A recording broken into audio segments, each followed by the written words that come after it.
Collectorate police command and control भवन में भागलपुर के ट्रैफिक पुलिस के जवान और अधिकारियों को सीपीआर ट्रेनिंग के लिए वर्कशॉप का आयोजन किया गया, जिसका विधिवत उद्घाटन डीएसपी ट्रैफिक आशीष कुमार सिंह एवं जीवन जागृति सोसाइटी के अध्यक्ष डॉक्टर अजय कुमार सिंह ने सम्मिलित रूप से दीप प्रज्वलित कर किया। इस दौरान डॉक्टर सिंह ने सीपीआर यानी कार्डियो पल्मोनरी रेसिस्टेशन के बारे में विस्तार से बताया। उन्होंने बताया कि छाती के सबसे निचले हड्डी के 2 उंगली ऊपर छाती के बीच में दोनों हथेलियों को एक दूसरे में फंसाकर 1 मिनट में 100 की रफ्तार से 2 इंच तक छाती को दबाया जाता है, जिससे चेस्ट कंप्रेशन कहते हैं। इस विधि के द्वारा उसके हृदय को मैनुअल या कृत्रिम रूप से संचालित किया जाता है। वही इस दौरान लगभग प्रत्येक पुलिस जवान को डमी पर सीपीआर कराया गया। ट्रैफिक डीएसपी ने जीवन जागृति सोसाइटी को इस नेक कार्य के लिए धन्यवाद दिया। आज के कार्यक्रम में ट्रैफिक डीएसपी आशीष कुमार सिंह के अलावा करीब 40 ट्रैफिक पुलिस ने हिस्सा लिया। हम लोग जैसे ड्यूटी करते हैं ट्रैफिक में, तो एक्सीडेंट वगैरह हो जाता है, किसी की सांस रुक जाती है, तो उसको हम मदद कर सकते हैं। ये सीपीआर का जो है घर में भी हम लोग यूज कर सकते हैं। आसपास में कहीं ऐसी दुर्घटना हो तो उसको भी हम मदद कर सकते हैं सीपीआर। पहले जानकारी पहले नहीं थी, ये डीएसपी सर करवाए हम लोग के लिए 1 दिन का, इसके बहुत सारा हम लोग को फ़ायदा होगा। हम लोग को सीपीआर का ट्रेनिंग दिया गया और ये ट्रेनिंग लेकर के हम लोग को बहुत अच्छा लगा कि हम लोग बीच चौराहे पे रोड पे हम लोग ट्रैफिक पुलिस काम करते हैं और ट्रैफिक में किसी न किसी प्रकार का दुर्घटना होने का आशंका रहती है। यदि इस दरमियान किसी प्रकार का इस तरह का हादसा होता है जिसमें कि किसी का सांस रुक जाए, हार्ट अटैक होने का संभावना में यदि रोड पे गिर जाए, तो वैसी स्थिति में हम लोग उसको सीपीआर दे करके उसके सांस को पुनः हम जागृत कर सकते हैं, ताकि उसको कुछ सांस आए फिर उसे हम उठा करके हॉस्पिटल ले जाएं और वहाँ पे डॉक्टर के मदद से उसको हम जिंदा कर पाएँ। लड़के लड़कियां थी जो दिन भर रोड पे रहती हैं, तो इस अगर सीख लेती हैं, अगर कहीं ऐसे भगवान ना करे अगर कभी ऐसा मौका हो गया, तो इसको पेशेंस हो कि हम ये जानते हैं कुछ मदद लोगों को, आम लोगों के कर सकें रोड पे। और ये घर में भी हम लोगों के लिए आज के डेट में यूज का चीज़ है। आप देखते हैं कि बहुत सारी घटनाएं यूट्यूब पर या सोशल मीडिया पर आते रहती है। कोई व्यक्ति कहीं दुर्घटना होता है, घर में हार्ट अटैक होता है या गंगा में डूब गया, पानी में डूब गया और बाहर निकालते हैं तो लगता है कि ये ख़त्म हो गया, तो उसको सीपीआर देके बचाया जा सकता है। 100 में 60 आदमी बच सकते हैं सीपीआर के द्वारा। ये कब दिया जाता है इसके बारे में बताया कि जब सांस नहीं चल रहा हो, धड़कन लग रहा है कि नहीं हो, तब उसको सीपीआर दिया जाता है। दोनों हथेली से इसके बीच लास्ट हड्डी के 2 उंगली ऊपर दोनों हथेली से इंटरलॉक करके उसको 100 के रफ्तार से चेस्ट कंप्रेशन देने से उसकी सांस आती है और साथ में 2 बार 30 सांस देने के बाद 2 बार मुंह से सांस देना पड़ता है और रफ्तार रहता है 100 प्रति मिनट। तो आज डीएसपी साहब के सौजन्य से उनको हमने आशीष जी को अनुरोध किया कि सर हम लोग ट्रैफिक पुलिस को हम लोग चाहते हैं कि हम लोग सीपीआर दें, तो उन्होंने बहुत ही उत्साहपूर्वक कहा ये तो ज़रूरी है और आप आइए। और इसका आज हम लोग ट्रेनिंग दिए संडे को और काफ़ी अच्छा रहा इन लोगों का अनुभव, और उम्मीद है कि इसी तरह से लोग एक दूसरे को बताएंगे। और जो देश में सीपीआर की जानकारी है बहुत कम लोगों को है और ज़्यादा लोगों को होगी। धन्यवाद।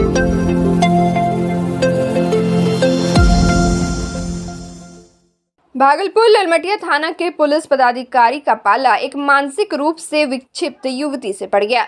विक्षिप्त युवती ने थाने में घुसकर रखे कागजातों को तितर बितर करते हुए थाने के 3 महिला और 1 पुरुष पुलिसकर्मी सहित अपने 4 स्वजनों को दांत काटकर लहूलुहान कर दिया।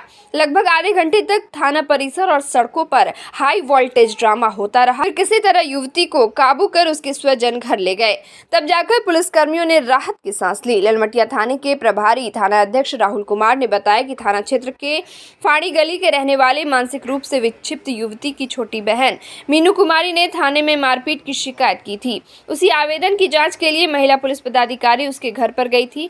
पुलिस जब घर पर पहुंची तो उसके पिता ने कहा थाने पर इसे ले जाकर थोड़ा समझा दीजिए। पदाधिकारी उसे थाने लेते आए, साथ में उसके स्वजन भी आए। थाना आते ही युवती ने हंगामा करना शुरू कर दिया। कंट्रोल करने का प्रयास किया गया लेकिन वह किसी के कंट्रोल में नहीं आ रही थी। तभी एम्बुलेंस बुलाया गया लेकिन उसके स्वजन का कहना हुआ कि हम घर ले जाएंगे।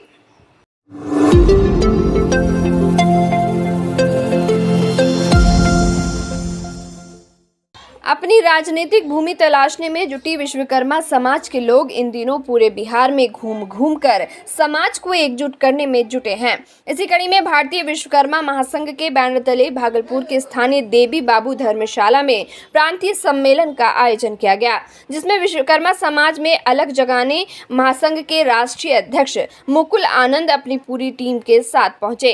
इस दौरान उन्होंने कहा कि विश्वकर्मा समाज के सर्वांगीण विकास और राजनीतिक हिस्सेदारी की मांग के लिए आज हम लोग एक मंच पर एकजुट हुए हैं। मौके पर विश्वकर्मा समाज से विशाल आनंद, नगर निगम वार्ड पार्षद अमित ट्विंकल, आनंदी शर्मा, सुबोध शर्मा सहित कई विश्वकर्मा समाज के लोग मौजूद थे।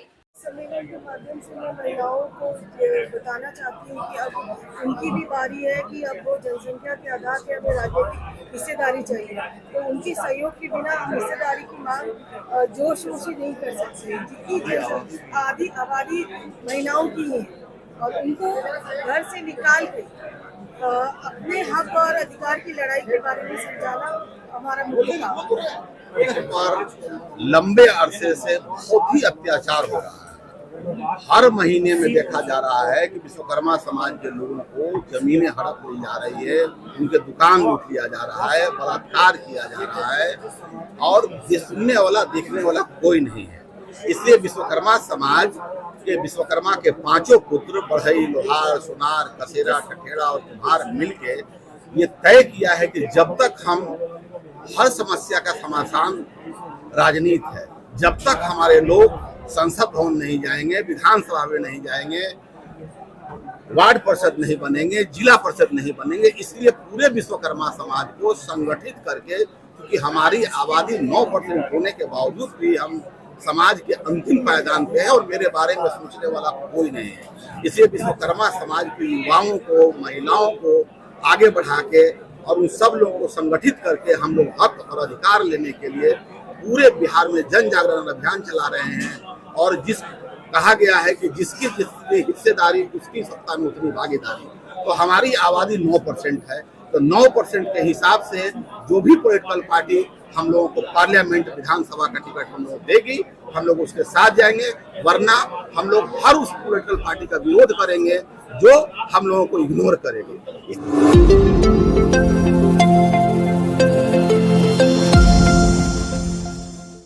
भागलपुर जिला अंतर्गत लोदीपुर थाना क्षेत्र के बाईपास टोला प्लाजा के निकट चिकित्सा सेवा आश्रम में भारतीय मीडिया महासंघ की बिहार टीम की बैठक संपन्न हुई।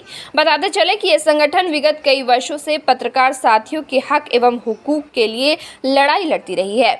वहीं महासंघ के बैनर तले पत्रकार सम्मान समारोह का आयोजन भी किया गया। इस मौके पर विशिष्ट अतिथि के तौर पर लोदीपुर थाना अध्यक्ष श्यामलाल कुमार अपने दलबल के साथ मौजूद रहे। साथ ही राष्ट्रीय मानव अधिकार एवं आरटीआई जागरूकता संगठन भारत के रोजगार प्रकोष्ठ के प्रदेश महासचिव विकास कुमार झा एवं खगड़िया जिला अध्यक्ष अमन मिश्रा मुख्य अतिथि की भूमिका में नजर आए। वहीं जिले एवं राज्य के तमाम पत्रकार साथियों का सम्मान समारोह मनाया गया। सभी सम्मानित पत्रकार साथियों ने अपने अनुभव को साझा किया और एक ही सुर में सबों ने भारतीय मीडिया महासंघ परिवार के साथ चलने का निर्णय लिया। जो संगठन है भारतीय मीडिया महासंघ, ये पत्रकार के हक और हुकूक के लिए, उसकी लड़ाई के लिए, जहां पत्रकार का शोषण होता है, आपको खबर संकलन करने में जहां समस्याएं आती है, क्योंकि विगत कई दिनों से आप लोगों ने भी देखा होगा सिवान में, किशनगंज में, मधेपुरा में, पूर्णिया में हाल फिलहाल और मुजफ्फरपुर में पत्रकार की हत्या हो गई।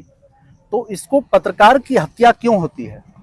आज पूरे बिहार में फर्स्ट ऐसा मौका लगा है कि जो आपके भागलपुर जिले में आज भारतीय मीडिया महासंघ की पहली बैठक हुई और आप लोगों के सहयोग से यह बैठक सफल रहा और लगातार भारतीय मीडिया महासंघ पत्रकार के हक और उसके हित के लिए लड़ाई लड़ती रहेगी अनवरत। आम जनमानस भारत महासंघ को किस रूप में देखे, क्या समझे? आम जनमानस के लिए कई सामाजिक संगठन है, जैसे कि हमारे विशिष्ट अतिथि आपके सामने हैं, राष्ट्रीय मानवाधिकार एवं आरटीआई जागरूकता संगठन भारत के रोजगार प्रकोष्ठ के प्रदेश सचिव विकास झा जी हैं, जो विशिष्ट अतिथि के रूप में अमन मिश्रा जी जो जिला अध्यक्ष थे। तो उनका जो संगठन है, उन्होंने भी आज बैठक में हिस्सा लिया। उनका संगठन मानव के अधिकार की भलाई के लिए, मानवाधिकार संगठन मानव के अधिकार के लिए लड़ती है और उनके साथ संयुक्त रूप से कहीं ना कहीं भारतीय मीडिया महासंघ में जितने भी पत्रकार बंधु हैं, चूँकि आप भी पत्रकारिता करते हैं, हम भी करते हैं, तो जहाँ शोषण होता है आम लोगों का, उसके हक के लिए तो हम प्रतिदिन खबर संकलन करते ही हैं, उसके हक के लिए आवाज़ उठाते ही हैं। तो कहीं ना कहीं भारतीय मीडिया महासंघ के आप परिवार के सदस्य हैं, तो आप तो उसके हक के लिए लड़ ही रहे हैं। तो ये लड़ाई तो लड़ती रहेगी और लगातार लड़ती रहेगी।